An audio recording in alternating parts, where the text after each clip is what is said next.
Et les rivières de Guadeloupe sont toujours aussi polluées par le chlordécone. Le dernier relevé de l'Office de l'eau datant du 1er février fait état d'une concentration record. On retrouve 55% de la molécule dans les prélèvements, suivi en deuxième position du glyphosate. Reportage Yvan Lemar. Chaque année, des études sont menées par l'Office de l'eau de Guadeloupe pour l'Agence française de la biodiversité. Le 1er février dernier, les résultats de mesures effectuées en 2016 ont été publiés. À l'Office, nous menons un suivi réglementaire imposé par la directive cadre sur l'eau. Donc, il s'agit d'une directive européenne qui a vocation à protéger ou restaurer l'état des milieux aquatiques. Donc, l'idée, c'est vraiment d'étudier l'impact de l'homme sur son milieu.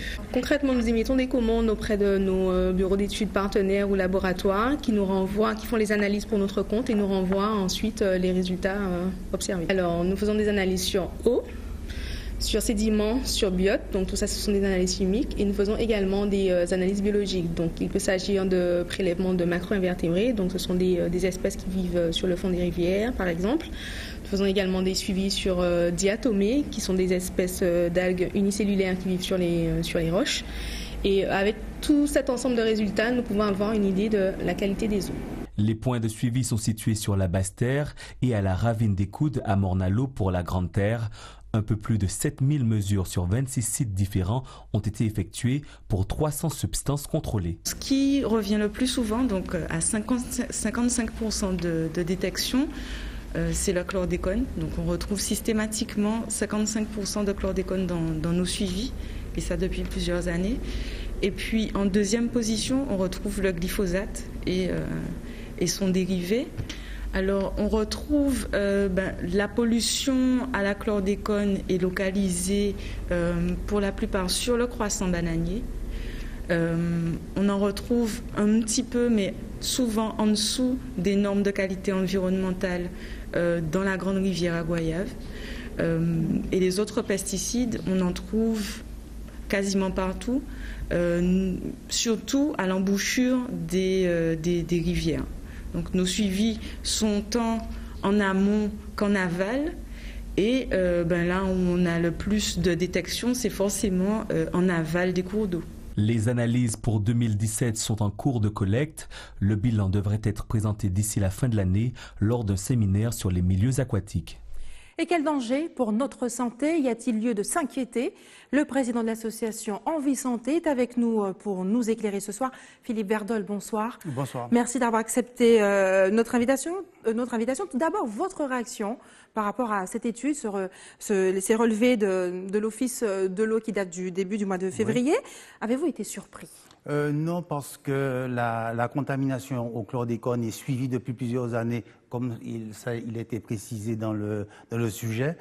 Et en fait, elle continue simplement.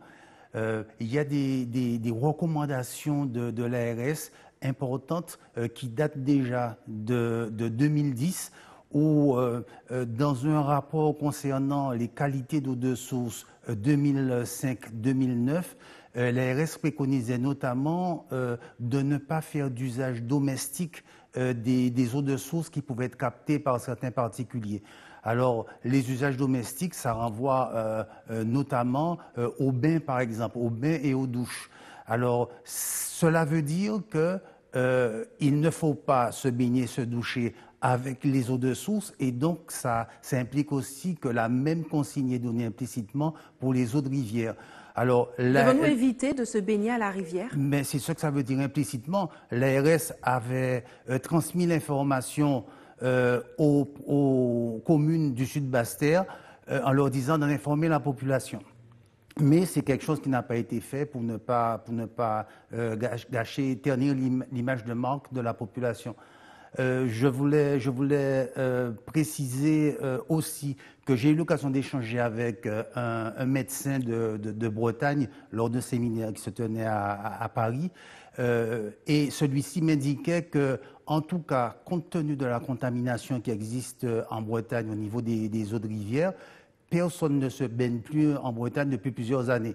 Alors, ça nous sera sans doute annoncé dans quelques temps, enfin, cette consigne sera annoncée, mais il faudrait des cartographies fines qui permettent à la population de connaître les coins qui sont sains, où elle peut se baigner sans difficulté, donc pour sa santé. Lorsqu'on parle des eaux de rivière, je ne peux m'empêcher de penser à ces eaux que nous achetons dans les supermarchés qui sont captées dans ces rivières. Sont-elles aussi dangereuses pour la santé? Alors les eaux sont filtrées et la filtration, elle est conforme aux normes.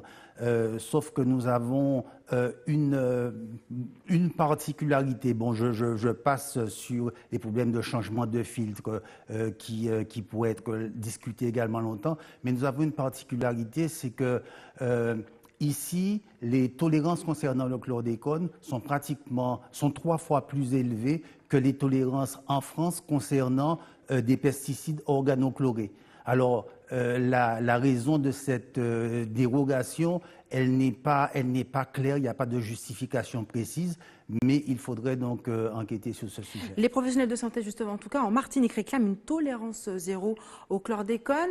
De façon concrète, comment peut-on éviter d'être exposé à cette molécule? Alors, c'est aussi la position de notre association, c'est le but de notre démarche prochaine en justice. Alors, il y a plusieurs manières, donc il faut savoir, si on parle d'aliments solides, il faut savoir où ces aliments sont plantés, s'il s'agit de culture, où les animaux sont élevés, est-ce qu'ils sont élevés sur des terres saines ou pas, ce qui veut dire que des cartographies fines restent à faire et des cartographies qui soient sincères. La précédente campagne de cartographie qui a été arrêtée il y a déjà quelques années, elle n'avait pas